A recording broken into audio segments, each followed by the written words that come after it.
What's up, guys? Welcome to the sesh. Today, I'm going to chat with Rob about the completion of the docudrama that we just made with Conquista. So, kind of tee it up for us. Conquista, what it was? Well, this is where it started, man. This is where it all kind of kicked off. We were doing a podcast, right? And podcasts I mean, if for nothing else, you get to learn stuff. And we heard about this story about this guy Uriel Landeros and How did we hear about the story? It was through Fox, right? Fox. Yeah, Fox was here, and he was like, "Man, you guys need to. Have you heard about this? This one dude?" And after he told us the story, I was like, well, "Wait a minute, man. This is docudrama worthy. Yeah. Like let's do this." And shit, here we are a year later, man, and it's done, and it's over, and it's in the film festivals, and we've won our first Best Featured Short. From the Vegas Movie Awards. It was awesome. But I really liked the medium of podcasts to kind of research the topic, because through that, we figure out if we actually want to do the documentary on that person or that subject. Without the podcast, I don't know. I think podcasting now is a part of our process, just as much as that whiteboard is, man. As primitive as it is, we go back and we look at our podcast and, oh, this is when it peaked, and we kind of use that to help us map out how we're going to lay out. Yeah, it becomes a tool. We'll get to the storyboarding right now because I think it's super primitive. But going back before that is the podcast, we did the same exact thing with the collapse. And it was more in depth. People are still watching the collapse on Yes, I YouTube, know, dude. man. It's crazy. How does that feel? Because it's story about you. It's crazy, bro, because I still get I've still had people say, "Oh my God, you're that guy! Like I heard that podcast, or I recognize you. Like, what do I know Through you your from?" voice, right? And it's like through your voice. Oh, I heard this thing, and I was like, "Yeah, that's me." And then then the collapse went on to do what it did in the film festival circuits, and shit. Now here we are making documentaries and docudramas and telling stories, which is a hell of a privilege, man. If you think about it. Well, yeah, but I had told you the other day that apparently documentaries didn't have to be true. And you were like, what? It didn't make any sense. I don't even know if I still buy that one. Like, give me one that's not. Well, that's what I'm saying. Like, Like, apparently anybody can fabricate stuff on documentaries, but our goal has always been to try to tell the most factual facts through the whole process and be able to tell that story cohesively. I think that goes back to the fact that we're both really analytical and like don't want to buy into the bullshit if there is some stuff there. So we're kind of like, well, let's do our own diligence, and that's just us being Diligent, yeah. diligent and wanting to really be true to the craft of telling an accurate story, not just an elaborate story. Right. You know what I mean? So I think that's where the difference is between the way we've done or chosen to do these last two films. And this actual docudrama had us traveling everywhere, dude. Bro, yes. Talk about that, because I think that's one of the most fun parts for me, because you get to see stuff. You go out, and especially with the people that you're with, like it makes it cooler. Dude, and not only that, but traveling alone, period, is always cool. But then you're traveling, and then when you're traveling to chase this specific shot or this this scene that we got to get kind of thing, and you realize that you're on the plane and you're on this journey, and it's not only are you going somewhere that maybe you've never been or that'll be maybe you have been there, but nonetheless it's not home, and you're traveling, living out of a suitcase, and then you find the shot, and it's like, oh, fuck, man, we did it, like we got this thing. I don't know, it's an adventure, bro. This telling the stories and reenacting things and kind of getting the scenes. For instance, the bullfighting in Monterrey, I missed that trip. But when you guys got back with the footage of the palenque and the bull, and I was like, oh my God, that's exactly Yeah, dude, it was what we crazy because we needed an element of the documentary to be able to convey like a serious, like gripping death experience. You gotta, I mean, it's all relevant if you think about it. As people watch this documentary, they're gonna realize that the stencil that the Conquista chose to paint over this Picasso was a matador killing a bull, Yeah. And so there's relevance to that, and there's a meaning to that. Check out the documentary, and you'll kind of get a taste of that. So it was obvious to you and to me that that we had to give the viewer that reality, man, of that they're still doing this. This is still part of their heritage. And when you see that bull being drug out of that palenque by horses lifeless, that shit's impactful. Yeah, and I also think too, like the point of a documentary is to tell a complete story, but also visually, how do you tell that story? And it shows that you put in the time and the effort to actually make a documentary if you went out and traveled just beyond like trying to get the story right then and there. Dude, and not only there, but we went to Houston, into some of like the slums and the dangerous parts of Houston. To Third Ward. Yeah, that's man, right. That guy, shout out, man. Everybody as dangerous and as crazy as people claim it to be, man. Everybody who walked by us at 2 or 3 o'clock in the morning were happy and just, curious people and loving people, man. So those are experiences that I wish we could share a little bit more with the viewers, and the people, like the kind of like the things that we did to get these shots were spectacular, And what's crazy about that too is like 90% of the footage that I got isn't going to be used for the documentary, man. And it's such good content. But that goes back to like when we were traveling to Mexico, we went to the Sun Pyramids. The Sun Pyramids was cool because we were out there, finally made it out to this whole area that I envisioned like forever. Like I never thought I'd be introduced to this place. But the cool part is that's where we got our documentary poster. Oh, The actual, the poster, the film poster is the picture of Uriel looking over the whole area of I guess, when you're there, the Sun Pyramids off to, I forget, the north, and then all the way down the east is just land that used to belong. Yeah. And he was standing over that with the spray can. And this is the controversial part where I got voted against, but I put it in there anyways. Kind of took on the Pablo Picasso part. So Uriel, it's no secret, he paints over a $78 million Pablo Picasso, right? So obviously we would like some kind of tribute or homage or something in the poster, the movie poster. So Josh is like, let's have Uriel carry the severed head of Pablo Picasso. I'm like, wait a minute, man. Dude, that's tribute to 90s games right there, man. Mortal Kombat. That's Mortal Kombat finish here. Well, and then I'm like, all right, Josh. Conquista and I look at each other and you're like, all right, okay, all right, let's do it. And then Josh is like, and let's have it dripping with blood. And I was like, whoa, pump the brakes. But no, it's in there, man. It is a little controversial, but I can't envision it without it anymore, man. So good call, I guess. It had to be as bold as Conquista, because if you ever get to have a conversation with him and you get to know him, he's a very bold person and he stands his ground on a lot of parts. So that's why we gravitated towards him, because we all have like-minded goals and things that we want to achieve. Sometimes we're a little bit hard-headed, but I mean... But in many meetings in here got, heated and kind of very opinionated on how things should be laid out. And at the end, the project itself prevailed. Everybody kind of put their opinions egos aside. Yeah, and it was like, look, man, for the greater good, this is what we need to do. And no, it's been a joy working with obviously you again on our second project and with Uriel.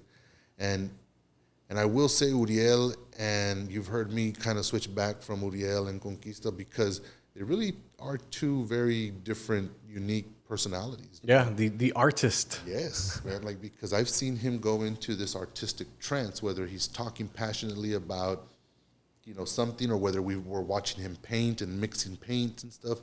And I kind of feel like I get that, there's that Conquista vibe, and then there's that Uriel vibe, So it's been a pleasure to hang and, be witness to both of them, who are both geniuses. It's been great. The documentary is awesome, man. Like, it's not just because it's ours, but because it's a true story. It's out of the valley, produced, and so, yeah. I don't think people realize how blessed we've been to be able to travel and go out there and seek the shot and get the sounds that we want and collaborate with people here locally. It's been a real blessing, man. Touch on that, dude, because I feel that we worked with Greg Gregorio Garza Jr. the first time, and he made practically the whole score for the collapse. Yeah, this time we worked again with him, and also with Kiddo El Único and Iron Slums, dude. Like, when I was showing you the music, there's a certain thing that you need with documentaries or with any film. It's the pulse. The music is the pulse. It ties it together and it makes it, I guess, I don't know, it makes it engaging enough to be able to watch it.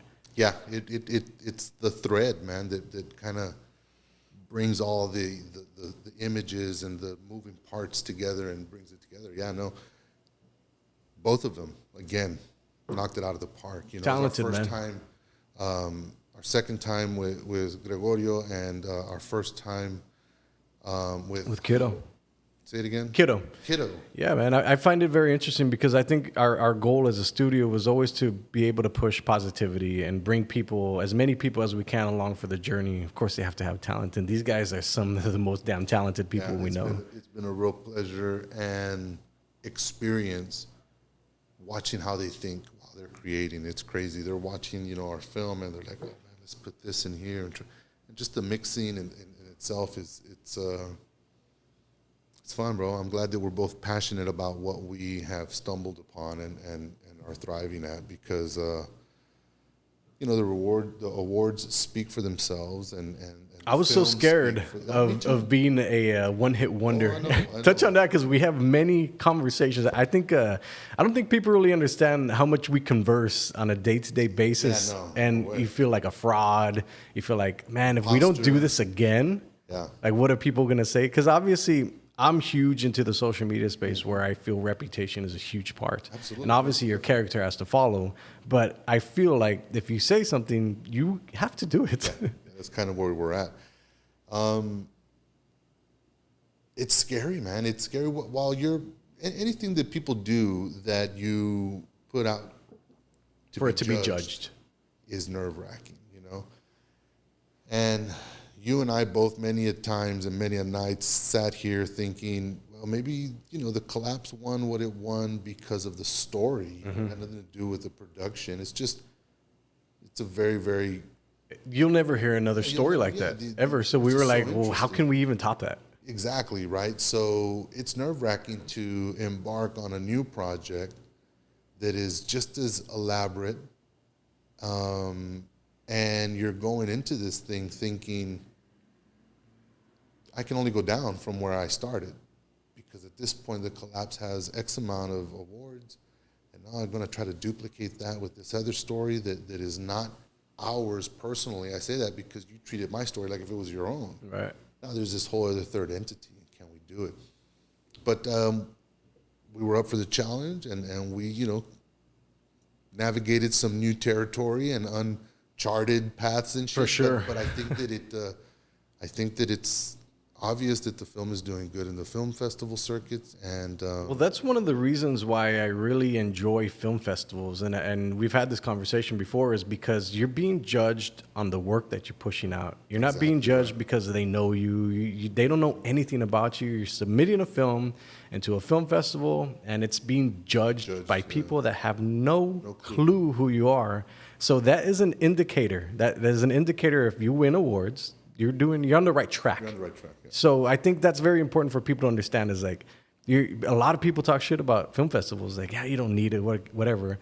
But the point is, somebody's watching your movie. Like, if you submit it to a film festival, they have to watch your movie from the completion.